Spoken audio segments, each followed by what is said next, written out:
O Senhor enviou Natã a Davi. Chegando Natã a Davi, disse-lhe: havia numa cidade 2 homens, um rico e outro pobre.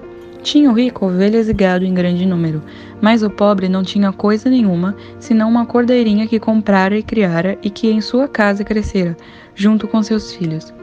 Comia do seu bocado e do seu copo bebia, dormia nos seus braços e a tinha como filha. Vindo um viajante ao homem rico, não quis este tomar das suas ovelhas e do gado para dar de comer ao viajante que viera a ele, mas tomou a cordeirinha do homem pobre e a preparou para o homem que lhe havia chegado. Então o furor de Davi se acendeu sobremaneira contra aquele homem e disse a Natã: tão certo como vive o Senhor, o homem que fez isso deve ser morto, e pela cordeirinha restituirá 4 vezes, porque fez tal coisa e porque não se compadeceu. Então disse Natã a Davi: tu és o homem. Só até aqui. Acabamos de ler 2 Samuel, capítulo 12, do versículo 1 ao 7. E nessa passagem muito conhecida nós temos o profeta Natã enviado por Deus para fazer Davi reconhecer o seu próprio pecado de adultério e de assassinato. No versículo 13 diz que disse Davi a Natã: pequei contra o Senhor. Disse Natã a Davi: também o Senhor te perdoou o teu pecado, não morrerás. E aqui, Davi, ele era culpado diante da lei e diante dos homens e diante da própria lei mosaica, a lei de Deus dada por Moisés. Davi, ele era digno de morte. Mas, quando Davi reconhece o seu pecado, após Natã ser usado por Deus para abrir os seus olhos e reconhecer a gravidade do seu pecado, porque ele sabia que havia pecado, mas não tinha percebido ainda a gravidade do que havia feito. Ele diz: pequei contra o Senhor. E naquele momento ele entendeu a gravidade do que ele havia feito e ele sabia que ele mesmo era o homem culpado de morte, que ele próprio reconheceu. Mas aqui nós podemos ver de forma mais expressa, literal possível, a graça de Deus. Quando Natã responde a Davi: o Senhor perdoou o teu pecado, não morrerás.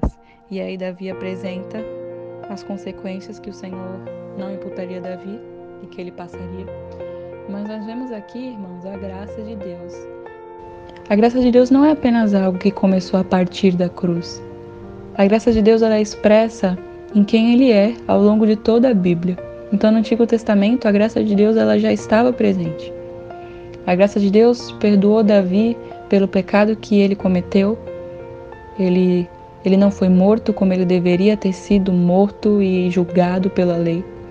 A graça de Deus perdoou a Sansão por tudo quanto ele fazia durante o seu período de juiz e não foi morto e não perdeu a unção que Deus lhe havia dado até o momento em que ele mesmo declarou a outra pessoa. A graça de Deus o sustentou até ali. A graça de Deus o deu força novamente quando nos seus últimos suspiros ele clamou a Deus. A graça de Deus acompanhou o povo de Deus no deserto ao longo de toda a peregrinação. Então a graça de Deus ela sempre existiu. E a graça de Deus foi que nesse momento se apresentou sobre a vida de Davi, diante da sua condenação certa e merecida da morte. A graça de Deus sobre Davi nesse momento, ela nos remete muito à própria graça que Cristo demonstrou por nós na cruz. Porque diante de Deus todos nós somos culpados, dignos e merecedores do inferno. Quando Deus olha para nós, Ele não vê nada de bom, mas Ele vê um coração enganoso e desesperadamente corrupto. Nós todos os dias precisamos nos arrepender e reconhecer quão miseráveis somos, como diz o apóstolo Paulo, e o quanto necessitamos de Cristo e do seu perdão pela sua cruz.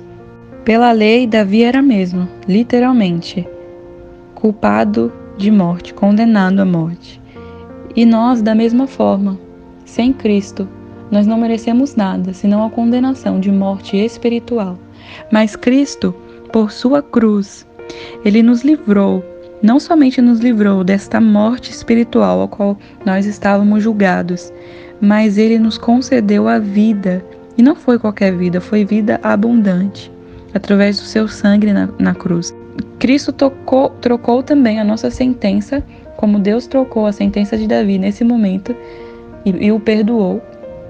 Cristo troca a nossa sentença de morte espiritual para a vida e vida em abundância em seu próprio corpo, e não apenas isso, mas nos torna filhos e coparticipantes da família de Deus, dignos de sermos chamados filhos de Deus.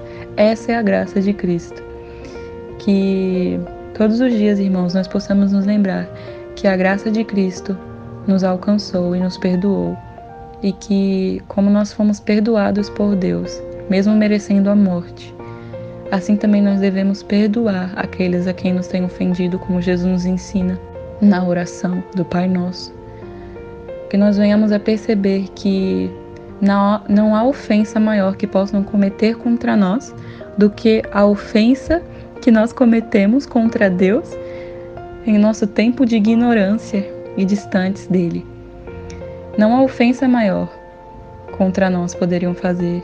Então, da mesma forma, não há nada do qual nós não possamos e não devemos perdoar os nossos irmãos. Então, que essa graça que te alcançou, essa graça que nos alcançou e nos perdoou dos nossos pecados, mesmo sendo nós dignos de morte, ela venha também nos levar a transbordar as pessoas ao nosso redor com amor e perdão, assim como Deus nos alcançou. Essa é a mensagem que eu gostaria de passar para os irmãos. Que Deus os abençoe e que a graça de Cristo seja transbordante em nossos corações todos os dias.